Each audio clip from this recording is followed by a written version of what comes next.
হলুদ ক্ষেতের ভিতরে বাবা থাকে, হলুদের কালার, কাঁচা হলুদের কালার, তাই না? কথা বল না কেন? হলুদ ক্ষেতে থাকে। এই দেখেন কিভাবে আমি পালি, আমি গোসল করে আমি খাওয়াই। দেখেন কিভাবে মেরা কামড় দিতে আসে। এই সাপগুলি দেয়া পাপ, মারা নবীর সুন্নত। আমার ব্যাগটা নিয়ে হেন, এই সাপগুলা দেখার পরে যখন চলে যাবেন, ওষুধ করে ট্যাবলেট, সাপের গাছ ওষুধ কেনার জন্য দাঁড়াবেন না। আমি সাপগুলা দেখে আপনাদের কাছে ডেকে আনছি, উদ্দেশ্য এই পায়ে ধরে কয়ে যাই। রাস্তায় দেবেন ন্যাংটো হয়ে পাগল ঘুরে, বাবারা ঘুরে না? কথা বলেন ঘুরে না? ঘুরে। এই পায়ে ধরলাম, কোনোদিন কোনো পাগলকে রাস্তাঘাটে মারবেন না। আমি একটা পাগলের সেবক, 30 বছর পাগলের ডিউটি করি, এখনো পাগলটা জীবিত, 166 বছর বয়স, মুখ দিয়ে ফুদিলে আগুন বের হয়। এই পাগলের মুখের কথায় বাংলাদেশের 3টা থানার ভিতরে গায়ে ভেবে আগুন লাগে। আমার এই মজমারার ভিতরে 3টা থানার কোনো মানুষ থাকলে সত্য নামি আমার বিচার করতে পারবেন। প্রথম আগুনটা লাগে শেরপুর ডিস্ট্রিক্ট, নাইলতাবাড়ি বাজার। পাগলায় যেটা রুটি চায় হোটেলের মেসিয়ারের কাছে, আর মেসিয়ারের রুটি না দিয়া পাগলের নাম কোনো মিলে মেরে দেয়।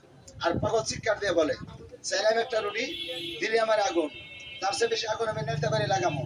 সারা বাজার পাগলে কান্দে, পাগলটারে কোনো মানুষে বিশ্বাস করে না।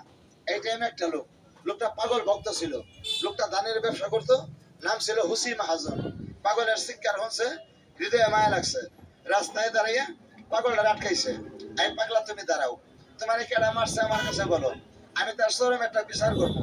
পাগল আইসা দিয়া বলে, এই বেটা হুসি মাহাজন, তুই বিচার করিয়া কেডা? আমার কেউ মারছে টারছে না, আমার বাড়ি হলো পাবনা নাথপুর, আমি 7 দিন ধরে খাই না, আজকে আমার 7 দিন পূর্ণ। আইলাম তখন বাজার, মেলা রুটি বানাইয়া হইডাল থিয়ে দিছে ওই মেসিয়ারের কাছে। একটা রুটি আমি সকালবেলা নাস্তা চেয়েছিলাম, আমারে বাবা রুটি নাস্তাটা দিল না। আল্লাহর কাছে চাইলাম রুটি, সকালবেলা নাস্তা, আল্লাহ আমার নাস্তা দিল গরম পানি। আমার খাওয়া হারাম হয়ে গেছে। হুসি মাহাজন, তুই আমার বিরক্ত করিস না, আমার রাস্তাটা ছেড়ে দে। একে একে 2 বার পাগলাই যখন নাম কয় হুসি মাহাজনের, হুসি মাহাজন পাগলার মেয়ে চাইয়া মনে মনে ভাবতেছে, এই পাগলার লোক আমার পরিচয় নাই, এই পাগলার আমি জীবনেও দেখি নাই। এই পাগলটা আমার নাম কইলো কেমনে? হয়তো এই পাগলটা আল্লাহ ভক্ত হইতে পারে। আরো সামনে আগাই গেছে, যে বাবা কি দেখে জানেন, সম্পূর্ণ ন্যাংটা, শরীরে বড় বড় ঘাও, লম্বা লম্বা কিরা, ওই যে মেসিয়ারে নাই মুহে গরম পানি বাবা দিছে, এই মুহের মধ্যে, এই বুহের মধ্যে এই বড় বড় আগুনের ঠুসকা পড়ে গেছে। হুসি মাহাজনের হৃদয়ে হেবি একটা মায়া লাগছে। পাগলটারে বাবা জোর করে ধরে নিয়ে একটা দোহানের ভিতরে বহাইয়া 2টা মুরগির ডিম কিনে বাড়ি মেরে ভাঙ্গিয়া পাগলের পুরা গায়ে বাবা লাগাইয়া দেয়। আল্লাহর বান্দা নবীর উম্মত যারা কথাটা শুনলেন, একটা কথার উত্তর দিবেন। আমরা কেউ যদি পুরা গায়ে ডিম ভেঙে দিই, বলেন তো বাবা রাজাকাটা কি হয়? ঠান্ডা হয়।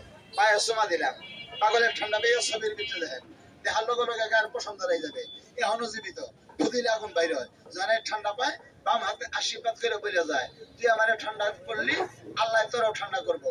আমি যেতেছি গো বাবা, আইতেছে আগুন, দেখতেছি আমি, লাগবে তো ঘর বাজার, সারা বাজার পড়বো, আগুন নি বাবার ভেদি না। পাগলা যখন আবার এই কথা কয়, হুসি মাহাজন দিশকুল না পাইয়া পাও 2টা জার পাইয়া ধরিয়া কাপ্তা সার কইতাছে, পাগলা বাবা আমি তোমার পাও ছাড়তাম না। কয় কে ছাড়তি না? কয় তুমি 3 বার করে কইলা। এই বাজারতে যাওয়ার লগে লগে গাইবে আগুন লাগিয়া সারা বাজার ফিরে যাবো গা। সারা বাজার যদি পুড়ে এই বাজারে বেরোটা ক্ষতি আমার ইয়ে যাবো গা। এই বাজারে আমার একটা দোকান আছে, একটা বাড়ি আছে, 5-5টা বাল বাচ্চা আল্লাহ আমারে দিছে। পাগলা বাবা তুমি আমার এই ক্ষতিটা কইরো না, আমি রাস্তার ভিক্ষুক হয়ে যাবো গা। পাগলে আইসা দিয়া বলে, এই বেটা হুসি মাহাজন সার আমার পাও, কেটা করলে তোর ক্ষতি হবো?